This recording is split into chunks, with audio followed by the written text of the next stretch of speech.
menaikkan takhta adikku. Bukankah itu akan memperlancar sistem birokrasi kita? Mungkin di usianya yang masih muda, Sri Sultan Hamengkubuwono bisa memimpin kerajaan. Untuk berbicara saja dia belum bisa. Mana jika saya saja yang menggantikan posisi adik istri sultan? Ketika beliau sudah dewasa akan saya kembalikan. Dengan begitu kehidupan rakyat pasti terjamin. Bukankah itu lebih baik?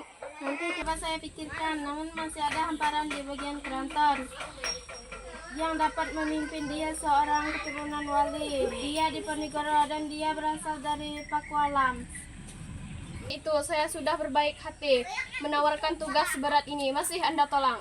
Baiklah, kalau memang tujuanmu untuk menyejahterakan rakyat. Di sisi lain, masyarakat berkumpul dan mencari solusi.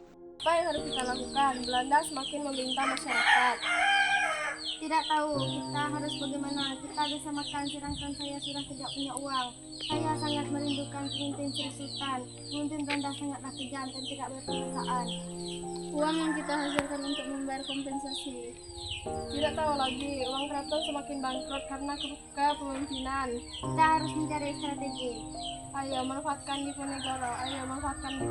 Kita punya hubungan dengan sesama bangsawan. Kita tidak membantu, sebaiknya kita coba. Mereka menemui Sri Sultan dan menyampaikan solusi. Baiklah, akan saya usahakannya. Allah pasti ada jalannya. Sultan, pasukan dari Belanda telah memasang patok-patok untuk membuat jalan dari Anyer hingga ke Penaruka dan akan melewati wilayah kita. Perintahkan kepada prajurit itu untuk mencabut patok-patok itu. Mereka menjalankan tugas dan mencabuti patok-patok tersebut. Siapa yang menyuruh kalian? Akhirnya engkau menyetujui kesepakatan ini. Pasang kembali dengan benar. Tidak mau. Kami tidak takut akan Belanda. Sabarlah, Kemudian sebelum Diponegoro berangkat telah siapkan memerintahkan kebutuhan-kebutuhanku Belanda. dan Jalan pasukanku. baik-baik, tapi tetap tidak dihiraukan. Mantap. Togal, Peta Logan, dan Biel. Ke daerah Banyumas. Tapi kita harus benar-benar memperkuat pasukan dan meminta bantuan. Kalian bersedia bekerja sama dengan Belanda memberi kompensasi penyewaan tanah. Dengan kami memberi kompensasi tersebut, Belanda bersedia mengurusi semua tanah kita. Benar, apa yang katakan Patih Damarjo bahwa Belanda telah membantu kita. Hanya kalian yang tidak seharusnya berhubungan dengan Belanda. Apa yang kalian lakukan membuat rakyat menderita dan keuangan keraton menjadi bangkrut. Banyak sekali, tapi tidak bisa kami sebutkan satu persatu. Yang jelas, kami akan tetap bekerja sama dengan Belanda. Mana kau ini? Menghadapi Diponegoro saja tidak becus. Kalau begini caranya kita bisa habis dalam peperangan. Tapi kami sudah melakukan siasat yang telah disusun.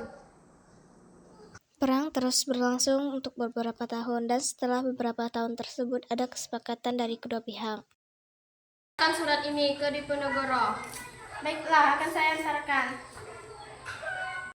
Dari mana saja kau, Santa? Apakah kau sudah bosan dengan peperangan ini? Aku dari Mataram mencari uang untuk anak dan istriku. Jadi kau datang kemari, apakah kau sudah siap berperang? Aku datang ke sini hanya menyampaikan surat ini dari Sinesius.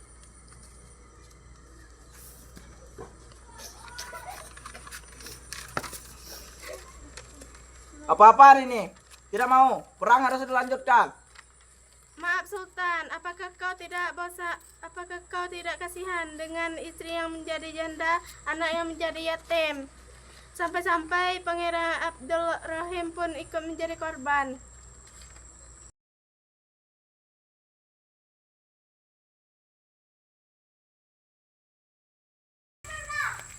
Akhirnya engkau menyetujui kesepakatan ini.